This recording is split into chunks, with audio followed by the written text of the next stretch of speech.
One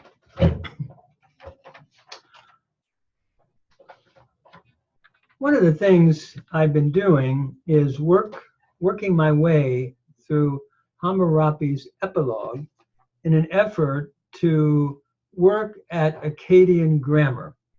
And if you're just beginning with this video, I would encourage you to go back to the first video and play it along with the other 7 that have preceded this one. Basically, we're working our way through the Epilogue of Hammurabi phrase by phrase in an inductive way, trying to understand and teach the Akkadian grammar. And I would just encourage anyone that's joining us to go back to that first one. You can find that on my playlist on the channel, Dr. Gary Stats, on that channel under Akkadian grammar, the playlist. And we'll start and work, we start and go through these 7 different parts. And that might be good if you're just starting. But I want to pick up where we left off last time.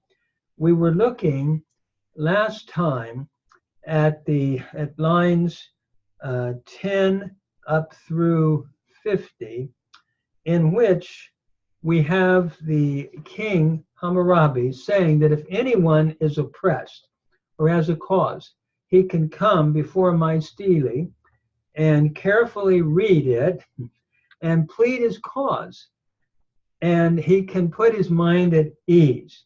Hammurabi says that I am like a real father to the people, and I've bestirred myself, or I've given my, Marduk, I've bestirred myself for the word of Marduk and secured the triumph of Marduk. And so you can make your case known and pray with your whole heart for me in the presence of Marduk and my lady Tsarpanet, and your wishes will be made known. You can make them known, or your wishes will be accomplished in the presence of Marduk, my lord, and Tsarpanet, my lady. It's interesting. I have an interest as a Christian minister. Again, my background, I'm a retired seminary professor, also a Christian minister, and did my PhD work in Hebrew and ancient languages. So I enjoy keeping at it, and we're doing Hebrew grammars as well as Greek grammars and some Aramaic, and then also Akkadian. And so as I'm reading through this, I also seek to make application as a Christian minister, not only to Hebrew, but also to the New Testament. And just going back over that previous paragraph, it's interesting to me, he calls himself a real father to the people. And again, I'm reminded of the New Testament and Isaiah chapter 9. And Isaiah 9, where the Hebrew reads, Yelad Yulad Lanu, Ben Nitan Banu, a child will be born to us, a son will be given to us. And his name shall be called Pele, Yoetz, El Gibor, Aviad, Sar Shalom. His name shall be called Wonderful, Counselor, Mighty God, Everlasting Father, Prince of Peace. I take all of those phrases as individual phrases describing what the king would be like that would be born, which as a Christian minister, I understand through New Testament lenses to refer to Jesus Christ as the second person of the Blessed Trinity, seen through the book of Luke. It is interesting that the phrase Avi Ad, Eternal Father, we see a similar phrase here, and that has hit me, my fancy, as I see this then with the New Testament, how that it's applying those words to Christ. Many want to take those, by the way, those phrases to refer to Hezekiah. However, I think it's going beyond Hezekiah, looking at one who is also El Gibor, mighty God, and yet he's one that's going to be born. And so it seems to me we're looking at the dual nature of Christ. So at any rate, I'm making these allusions as I come to them, which I have a deep interest in as a Christian minister. So as we move on, having seen that he entitles himself as Father, and my own application of that to Luke 2, and Christ in the New Testament as the mighty God, second person of the Holy Trinity, we now go on, and we're looking at line, I believe we stopped at line 59, and it reads, Ana warkiat umi, ana matima, sharum shayena matim ibashu, awat misharum shayena nariya atsturu litsur. That is, for the future days, for all time, let the king who is in the land, or who appears in the land, let that king observe the words of justice which I wrote on my stela. It's interesting when you look at Akkadian, there's a lot of verbiage that comes before you finish the clause or the long sentence, and you find that the sentence then, or the main verb, comes at the end, which is interesting to me as I look at the style of Akkadian. You even find the same kind of thing in Enuma Elish, in the first 8 lines of Enuma Elish. And so, at any rate, let's go on in line 59. Anawar kiat umi, for future days. Notice ana is a preposition that takes the genitive, and here we have a feminine plural in warkiat, meaning future, and umi is a noun, genitive, plural, from umum. And it's interesting, it's an oblique genitive, plural with the I here, and ana taking the genitive. So for future days, and then we move to the next phrase. Notice ana matima, for all time. And notice ana is again the preposition for. Matima means for all time. Actually, here we could even translate this forever. So for future days, forever, let the king who appears in the land. Sharum shayena matim ibashu. Notice we have the Sumerian here in line 62, lugal. We have a capital U, a capital L, U-G-A-L. And lugal simply means in Sumerian, big man or king. So lu means man and gal means big. So here we have big man, and in Akkadian it is rendered sharum. That is, let the king sha'ena matim. And notice here is looking at the nominative masculine singular with the ending, followed by the relative pronoun sha. And notice enamatim ibashu. Let the king who in the land is or appears. Notice in that phrase, enamatim bashu, that we have enna taking the genitive, sha is the relative pronoun, followed by the genitive preposition enna with the masculine singular noun from narum that's followed by ya. And notice nari puts it in the genitival, puts it in the genitive, it is genitival, which is in my stela. And ya is the personal pronoun, first person singular. So, which in my stela, which I wrote, let him observe.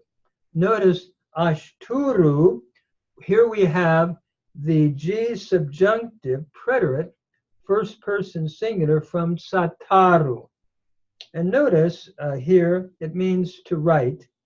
That A is showing that we have a first person singular, just like in Hebrew. If we looking at Hebrew, the imperfect yishmor, tishmor, tishmor, tishmori, eshmor, I will keep. We have that aleph. Here we have the A, G subjunctive preterite, first person singular from basically shataru, to write. And then litzur, notice we have that L, which is or li, which is showing a precative. So we have let him observe. We have a G precative, third masculine singular from natsaru, to observe. Notice here we have assimilation. The root natsaru, if we were going to look at it in its historical development in Akkadian here, it seems it would have been lin sur becoming litzur, that the N of the stem, by progressive assimilation, has gone into that little S with the dot under it, and so linsur became litzur. I'm reminded of the same kind of a particular happening, let's say, in the verb natan in Hebrew, yitain. So if we had the imperfect, in let's say the imperfect third masculine singular from natan, it would be yitain. Yintain becoming yitain, where the tab or the noon is assimilating into the tab. Yintain becoming yitain. Same phenomenon, progressive assimilation here. Then as we go on in line 68, notice as we continue to read, let him observe, and then din matim sha adinu. Let him observe the law. Notice din is the noun from dinum, and matim is your genitive singular. And din is in construct with matim. So let him observe, and then he goes on, the law, matim, the law of the land, which I put in order. And notice sha adinu is a relative pronoun sha, followed by the G preterite subjunctive, first common singular from dianu, to give judgment. So the law of the land, which I made, which I put in order, let him observe. And then he goes on, continuing that thought, the decisions of the land which I cut, let him not change. Puruse matim sha aprusu a unakir. It is interesting here, by the way, that adinu is basically from the root dianu, to give judgment. And it is a subjunctive. It is a subjunctive preterite, G preterite subjunctive, because of the preceding sha, which puts it into the subjunctive mood. So, which I put in order. Actually, it's interesting to me that sha often will introduce a subjunctive when we're looking at the verbal form. At least in Akkadian grammar, that's what we would call it, which I put in order. And then notice line 70, Puruse matim sha aprusu a unakir. That is, the decisions of the land which I cut, let him not change. Notice Puruse matim. Puruse is the plural, decisions. It's in construct with matim, of the land. So basically, let him not change, we could say, the decisions of the land which I cut. And I'm understanding puruse here as an accusative plural noun, oblique with the long E ending, from parusu, meaning decision. And notice it's in construct, again, with the genitive singular, matim, from matum. So the decisions of the land, matum meaning land, and that im ending is showing that we're looking at a genitive singular. Sha aprusu, which I cut. Again, notice sha is the relative pronoun, and aprusu is the G preterite subjunctive, first person singular from parasu, to cut. I remember when I first, my first course in Akkadian, that was one of the main verbs that we learned in our deductive grammar that we studied when we were learning the different conjugations, parasu, to cut. So notice, let him not change the decisions of the land which I cut. Let him not change. And notice, here is your negative particle, not, followed by unakir. Unakir, notice you have a U prefix followed by the doubling of the middle radical. And so we are looking at a D preterite from nakaru, to change. And notice we have the same thing, by the way, in Hebrew, where we have your PL stem. And so you double that middle radical, like yeshaber, he will shatter, and you have that bait being doubled. It's the same thought here, or the same, can I say, particular in Akkadian grammar, relating it again to Hebrew grammar. So let him not change, D preterite from nakaru, to change. Notice again the U prefix and the doubling of the middle radical, the K, in transliteration, basically is indicative of a D stem. And that D always doubles that middle radical, just like in PL. And notice the vowel pattern, the thematic vowel pattern here is an AI vowel pattern, indicating again the D stem. A introducing, as we said then, a negative particle to the verb. So let him not change. And then he goes on, utsuratiya a ushasik. My statutes, let him not dismiss. And so we have utsuratiya, my statutes, is a noun, accusative plural from utsurtam, meaning statue. And we have the first person singular pronominal suffix in the ya. So my statutes, let him not change my statutes. Notice the accusative here all along comes first, and then we have the verbal form. This seems to be the style all the way through here. And then a ushasik, let him not dismiss.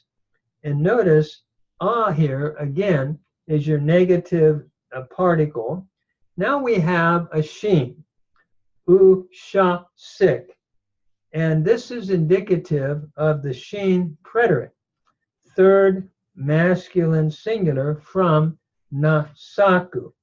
Again, we have a first noon form here, and that sha infix after the u is showing a sheen preterite.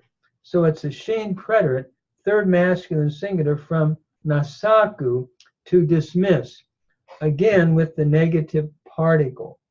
And so that sha infix is indicative of the sheen stem. Hammurabi is warning his successor not to dismiss his statutes, to keep them. We have a similar statement in Deuteronomy, don't add to or take away, at the end of Deuteronomy and the book of Deuteronomy. And then we also have it in the New Testament, I believe, in the book of Revelation. So, in other words, do not dismiss my statutes.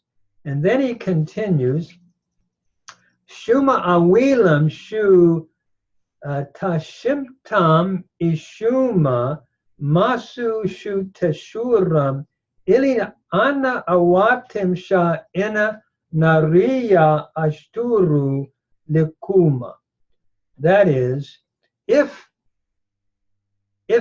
a man, namely that man who's replacing me, has insight or wisdom, and to maintain the order of the gods with reference to his country, to maintain order of the gods, let him regard or esteem, give attention, we could say, or give regard to the words which is in my stela, which I wrote. So now, if we continue on, notice line 75 then, Tashimtam Ishuma. That would be if that man, let me just go back to that for a moment. Shuma is if, and awilam, notice your nominative singular in the ending, and then shu is your demonstrative pronoun, if that man has insight. Ishuma tashimtam. By the way, tashimtam means insight or discernment. It's a noun, accusative singular. Notice the ending from tashimtu, meaning insight or discernment. And ishuma is the G preterite, third masculine singular from ishu, to have or possesses, followed by the conjunction ma, which would be and. So if that man has real insight, then Hammurabi is saying, and wants to maintain the order of the gods with reference to his country, then let him regard my words. Notice as we move on here, Masa shu teshuram ili. Literally, we could render this for his country, to maintain order of the gods. Notice matu here is in construct with the third masculine singular pronominal suffix shu. And what we have here, it's interesting in Akkadian grammar, matshu becoming masu. That is the T sheen changing in the environment of shu, that is matum shu, or matu shu, becoming SS. So we have M-A-T, sheen, we could say U, becoming M-A, long A, macron over the A, S-S-U. So the T, we might say sheen, becoming SS here in that environment. And notice shu teshuran is a shin T stem from the verb asheru, to keep order. Notice the sheen again, giving it away as a sheen stem, and we have the T, which makes it a sheen T stem, and it's from the root asheru, and the ending is a ventive ending. And this is followed then by ili, that is for his country to maintain order of the gods. Ili is the genitive plural noun from ilu, meaning God. So if for his country to maintain the order of the gods, then let him give attention to my words, Hammurabi is saying. And notice then in line 78 and following, Ana awatum sha ina nariya ashturu likuma. That is, to my words then, which in my stela I wrote, let him regard. Notice anawatim, to my words, Ana here is taking the genitive of awatim, and so we have the genitive plural noun of awatum, meaning word. So if we could say he's going to really maintain proper order of the gods, then let him regard to my words, which in my stela I wrote. And as we read line 79 then, Sha inanariya ashturu lekuma, which in my stela I wrote, let him esteem.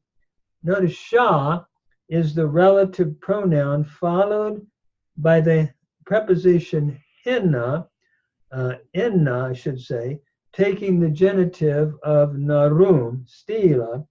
Here then we have the first person pronominal suffix in the ya. We also have the genitival form in the I, so enna nariya, which in the stela of me, or my stela, I wrote. And notice ashturu is from the verb to write, shataru again.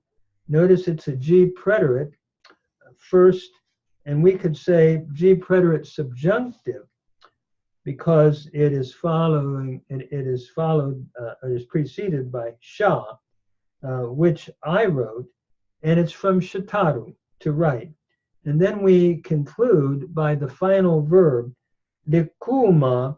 Likuma, notice the L here, the li. We're looking then at a G precative, which is more like, I guess you would say, possibly in Hebrew, yeyu, let there be. So it's like a gessive in Hebrew. In Hebrew, we have your imperfect forms often have a usive or a command. And so in regard to the same kind of parallel, it seems here with your precative, we have more of an imperative. So let him esteem, like in yeah, let there be light. Yehi or, let there be light. Same kind of a thought here in this, what we call precative form. So likuma is a G precative, third masculine singular from kalu, with the long macron over the A, to respect, followed then by ma, the conjunction. So I think I will stop there, and don't want to make this too long each time, but it's hard not to make it somewhat long to be able to get through more material. So basically what Hammurabi is saying all the way through, anyone that follows me, if he really wants to maintain what the gods want, then let him observe the words that I've written in my stela, and let him regard it. Let him not disregard it. And after a while, he'll bring all kinds of curses on anyone that would disregard it. But we're going to focus on this part of Hammurabi's code. And I'm hoping this is helpful. I'm enjoying reviewing my grammar a bit and going back over the Akkadian. I think Akkadian is critically important to really understanding the Hebrew scriptures. I believe that over and over, I mean, you have Enuma Elish, you have Gilgamesh Epic, you have, the descent of Ishtar into the underworld, on and on. Wisdom literature. Akkadian is extremely important to understanding the Hebrew Bible. So I'm hoping this will be a help to anyone interested in studying Akkadian, or if you've had Akkadian, reviewing it with me, which is really what I'm continuing to do.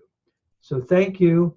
I'm enjoying going through this and talking through it with you.